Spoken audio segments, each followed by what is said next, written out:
Hi all, welcome to Vijayamala சக்கரவர்த்தி channel.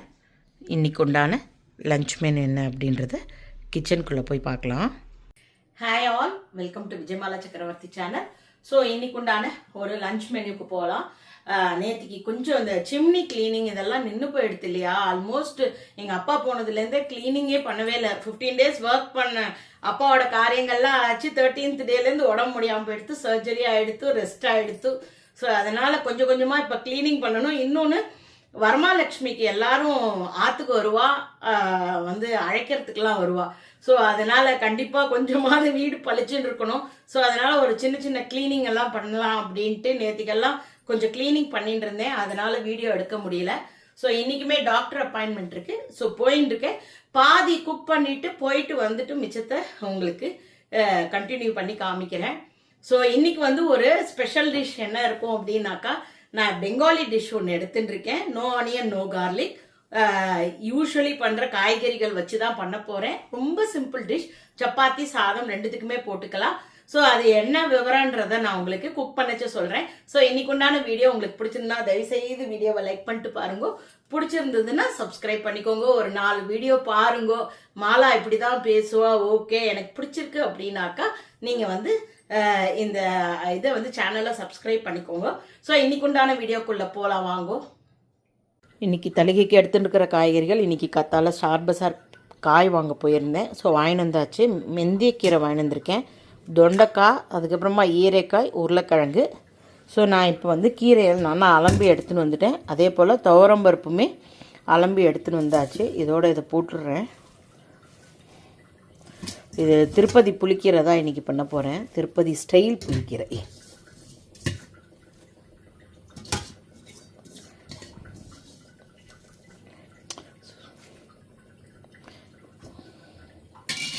இது எங்கள் மாமியார்கிட்டேருந்து கற்றுன டிஷ். பிஃபோர் கல்யாணம் எனக்கு இந்த ஐட்டம் தெரியவே தெரியாது. நான் பண்ணுறதெல்லாம் தேங்காய் ஜீரகம் அரைச்சி விட்டு எங்கள் அம்மா எப்படி பண்ணுவாளோ அப்படி தான் பண்ணியிருந்தேன். எங்கள் ஆத்துக்காரர் தான் எங்கள் அம்மா பண்ணுற ஸ்டைல் கொஞ்சம் டிஃப்ரெண்ட்டாக இருக்கும், கேட்டு கற்றுக்கோ அப்படின்னாரு. ஸோ எங்கள் மாமியார் சொன்னால், நானுமே திருப்பதிக்கு கல்யாணம் பண்ணி வந்துட்டதுக்கப்புறமா கற்றுண்ட ஐட்டம் இது. இது ஒன்றும் பெரிய கம்பச்சித்திர வேலை இல்லை அப்படி சொல்லிட்டு சொல்லி கொடுத்த ஐட்டம் தான் இது. ஸோ பருப்புக்கு உண்டான ஜலம் தான் குத்திருக்கேன். இது தன்னால் குன்னி போயிடும். ஸோ அதனால் இதுக்கோசரம் தனியாக பண்ண வேண்டாம். நான் இதில் பிளேட் போடல, மோஸ்ட்லி வராதுன்னு நினைக்கிறேன். கொஞ்சம் சின்னதில் வச்சுக்கலாம், ரொம்ப பப்பரப்பான்னு பெருசாக வைக்க வேண்டாம். ஸோ பருப்பு வச்சுருக்கேன். நான் இப்போ வந்து வானொலி இதில் கொஞ்சம் எண்ணெய் குத்திக்கிறேன். இன்றைக்கி டாக்டர் அப்பாயின்மெண்ட் இருக்குது எனக்கு. ஸோ போகணும். ஸோ அதனால் சிம்பிளாக ஒரு தலிகை பண்ணிவிட்டு போயிடலாம். எண்ணெய் குத்திருக்கேன். அதுக்கப்புறமா தொண்டைக்காயை ரவுண்டாக கட் பண்ணியிருக்கேன். ஸோ இதை வதக்கின்றலாம். ஸோ எண்ணெய் சுட்டுருக்கு. அடுப்பு கொஞ்சம் கொஞ்சமாக சின்னதாக ஆகிற மாதிரி இருக்குது. சரி பார்க்கலாம். அதுக்கப்புறமா எண்ணெய் சுட்டுருக்கனால கடுகு, உளுத்தம்பருப்பு, கடலப்பருப்பு போட்டுக்கிறேன்.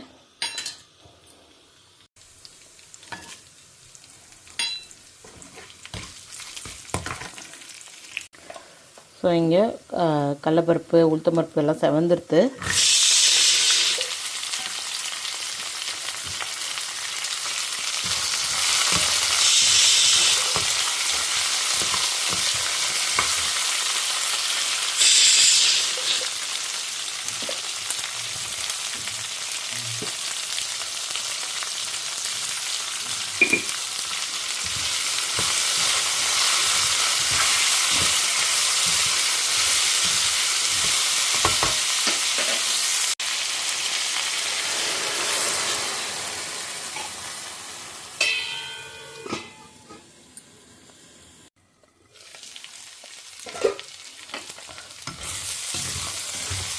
ஓரளவுக்கு நல்லா கலர் சேஞ்ச் ஆகிடுத்து, குக்காகிடுத்து. ஓரளவுக்கு சுருங்கலையே தவிர சாஃப்டன் ஆகிடுத்து. இந்த தொண்டைக்காய் வந்து கண்டிப்பாக வாரத்தில் ஒரு நாளாவது சேர்த்துக்கணும். இதில் வந்து vitamin A and C rich இருக்குது. அதே போல் வந்து டைப் 2 டயபெட்டிக்ஸை வந்து மேனேஜ் பண்ணக்கூடிய அந்த இன்சுலின் ரெசிஸ்டன்ஸ், அந்த இதை வந்து மேனேஜ் பண்ணக்கூடிய ஒரு சக்தி இதில் இருக்குது. ஸோ அதனால் டயபெட்டிக் பேஷண்ட் கூட இதை வந்து கொஞ்சம் ரெகுலராக எடுத்துக்கலாம். ப்ளஸ் லோ கேலரின்றதுனால வெயிட் மேனேஜ்மெண்ட்டுக்கு இது ரொம்ப யூஸ்ஃபுல்லாக இருக்கும். வெயிட் ரிடக்ஷன் பண்ணுறவா, இது என்னது டயட் பண்ணுறவா அவளுக்கெலாம் வந்து இந்த காய் கொஞ்சம் நிறையா பண்ணிவிட்டு ஒரு பவுலில் போட்டு கூட ஈவினிங் ஸ்நாக்ஸாகவே சாப்பிட்லாம். ரொம்ப நல்லது. Low calorie. இது ஃபைபர் இருக்கிறதுனால கான்ஸ்டிபேட் பண்ணாது. Rich in fibre. So digestion உங்களுக்கு நல்லா ஆகும்.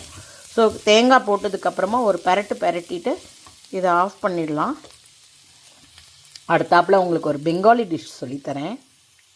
ஸோ அடுத்தாப்பில் நான் ஈரைக்காய், அதாவது பீர்க்கங்காய், தக்காளி ஒன்று, ஒரே ஒரு உருளைக்கிழங்கு எடுத்திருக்கேன். அரைக்கிறதுக்கு வந்து ஒரு 1/2 டீஸ்பூன் கடுகு, ஒரு டீஸ்பூன் கசகசா, ஒரு 8 முந்திரி பருப்பு, சும்மா ஒரே ஒரு இன்ச்சு இந்த சைஸ் இஞ்சி வந்து பீஸாக கட் பண்ணியிருக்கேன். அப்புறம் ஒரே ஒரு பச்சை மிளகா, இதெல்லாம் அரைச்சிக்கணும். அப்புறமா காரப்பொடி, காஷ்மீரி சில்லி பவுடரும், மஞ்சப்பொடி, உப்பு இதெல்லாம் தான் எடுத்துட்டுருக்கேன். வானலியை போட்டுருக்கேன் அடுப்பில். இதுக்கு வந்து மஸ்டர்ட் ஆயில் யூஸ் பண்ணுறேன். நீங்கள் நார்மல் ஆயில் யூஸ் பண்ணிக்கலாம். இது வந்து ஒரு ட்ரெடிஷ்னல் பெங்காலி டிஷ். இதுக்கு பேர் எனக்கு ஆக்சுவலி நாங்கள் யூஎஸில் இருந்தபோது நியூ ஜெர்சியில் வந்து ஒரு குஜராத்தி பீப்புள் இருப்பா, ஒரு கொரியன் லேடி ரொம்ப ஃப்ரெண்டு, அதே போல் ஒரு பெங்காலி லேடி, ஒரு மகாராஷ்டிரியன், தென் ஒரு பாகிஸ்தானி லேடி. இந்த Pakistani lady is a vegetarian.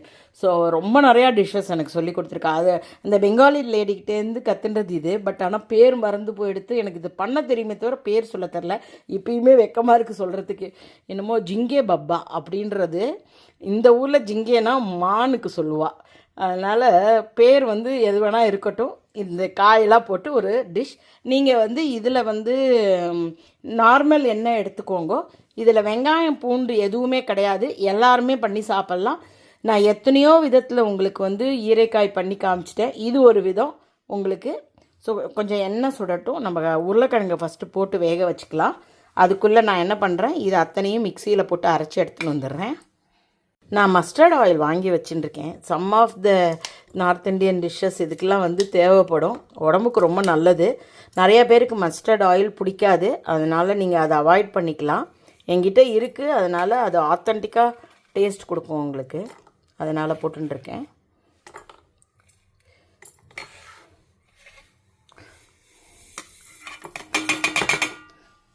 இதை தண்ணி ஊற்றி அரைச்சி எடுத்துன்னு வந்துடுறேன். விழுதாக அரைச்சிக்கணும். ஸோ நல்லா விழுதாக அரைச்சி எடுத்துன்னு வந்துட்டேன். இதை வந்து நீங்கள் சாத்துக்கு தொட்டு சாப்பிடுவா. நம்ம சப்பாத்தி கூட தொட்டு சாப்பிட்லாம். இது கொஞ்சம் வதங்கட்டும்.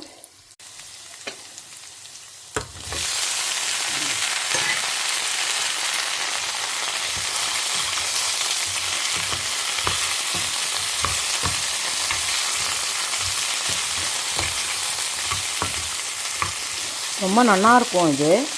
நீங்கள் தயவுசெய்து கடுகு எண்ணெயை அவாய்ட் பண்ணிக்கோங்க. நார்மல் எண்ணெயை யூஸ் பண்ணிக்கோங்க. நிறையா பேருக்கு, அதுவும் சவுத்தில் இருக்கிறவாளுக்கு கடுகு எண்ணெய் அவ்வளோவா பிடிக்காது. ஸோ அதனால் நான் சொல்கிறேன். எங்களுக்கு பிடிக்கும். இது கொஞ்சம் வதக்கினதுக்கப்புறமா கொஞ்சம் ஜலம் குத்தி மூடி வைக்கலாம். உப்பு, மஞ்சப்பொடி, காரப்பொடி போட்டிருக்கேன்.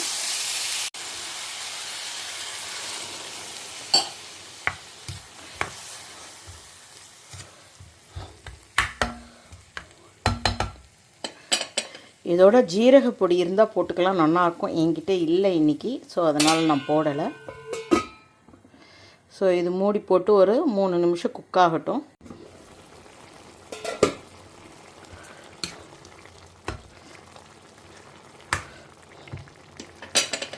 ஸோ அரைச்ச விழுதியும் குத்திட்டு ஒரு 2-3 நிமிஷம் குக் ஆகணும். அந்த பொடியோட பச்சை வாசனையெல்லாம் போகணும். இதுக்கு மேலே நிறைய ஜலம் குத்த வேண்டாம். குத்தினா ரொம்ப நீத்துக்கும். ஸோ அதனால் நான் இதில் இருக்கிற ஜலத்தையே குத்திட்டு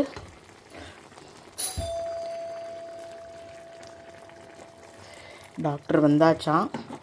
ஸோ ஃபோன் பண்ணி கேட்டேன். ஸோ பக்கத்துலேயே ஹாஸ்பிட்டல் இருக்கிறதுனால நமக்கு ஒரு அட்வான்டேஜ் என்னென்னா, டாக்டர் வந்ததுக்கப்புறமா கூட கிடுகிடுன்னு ஓடி போயிடலாம். ஒரு 10 மினிட்ஸ் கூட இருக்காது. 7 மினிட்ஸ் தான் இங்கேருந்து. ஸோ இப்போ ஆல்மோஸ்ட் பாருங்களேன், முந்திரி பருப்பு அரைச்சி விட்டதுனால நல்ல கிரேவி கெட்டியாக எடுத்து, நான் இது வந்து ராத்திரி சப்பாத்தி இன்றைக்கி டின்னர் அதுக்கு நான் பண்ணிட்டேன். இப்பயே சாத்துக்கும் தொட்டு சாப்பிட்லாம், நல்லாயிருக்கும். நான் இப்போ அதை ஆஃப் பண்ணிவிட்டு வந்து திருப்பதி ஸ்டைல் புளிக்கீரையும் சாதமும் வைக்க போகிறேன். ஸோ ஹாஸ்பிட்டல்லேருந்து இப்போ தான் வந்தேன். மணி 1:30 ஆகிடுத்து. ரொம்ப பசிக்கவே வந்துடுது எனக்கு. ஸோ இப்போ நான் வந்து புளிக்கீரையை பண்ணிடலாம். எனர்ஜியே இல்லை பண்ணுறதுக்கு.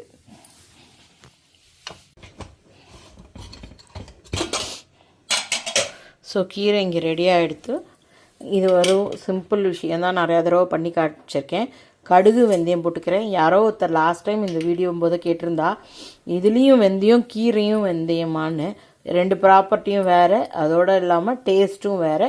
எண்ணெயில் வந்து வெந்தயம் பொரியரிச்ச டோட்டலி டிஃப்ரெண்ட்டாக ஒரு நல்ல வாசனையும் டேஸ்ட்டும் கிடைக்கும், கீரையில் ஒரு டேஸ்ட் கிடைக்கும். ஸோ அதனால் இதுதான் என்னோடய ப்ரொசீஜர். கடுகு வெந்தயம் போட்டிருக்கேன், பொரியட்டும். வெறும் பச்சை மிளகா, புளி, பெருங்காயம், உப்பு, கீரையை நல்லா மசிச்சுட்டு இதில் போட வேண்டிதான். இதுக்கு கொஞ்சம் தாராளமாக பெருங்காயம் போடணும், அதுதான் வாசனை.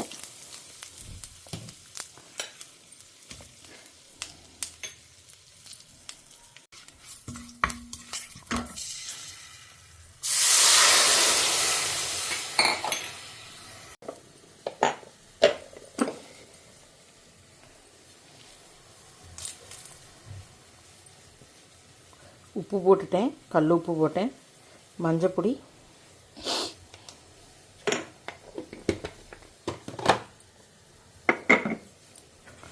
ஸோ இது கொதித்து பச்சை வாசனை போச்சுன்னா நம்ம இதை பிளெண்ட் பண்ணின்னு வந்துடலாம். அப்படியே ஆட் பண்ணிட்டோம் அப்படின்னாக்கா புளிக்கீரை ரெடி ஆகிடும். இது கொதிக்கட்டும். ஸோ இது நல்லா கொதிச்செடுத்து நான் இப்போ இதை நல்லா பிளெண்ட் பண்ணின்னு வந்துட்டேன்.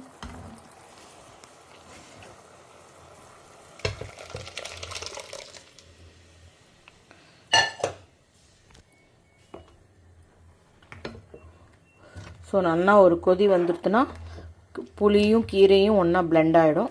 அப்புறமா ஆஃப் பண்ணிட்டோம் அப்படின்னாக்கா நமக்கு திருப்பதி ஸ்டைல் வெந்தயக்கீரை வெந்தய புளிக்கீரை ரெடி ஆகிடும். இது கொதிச்சுட்டு இருக்கட்டும். நான் பக்கத்தில் இது ஒரு அலசிட்டு சாதத்தை வச்சு விட்றேன். ரொம்ப டைம் ஆகிடுது.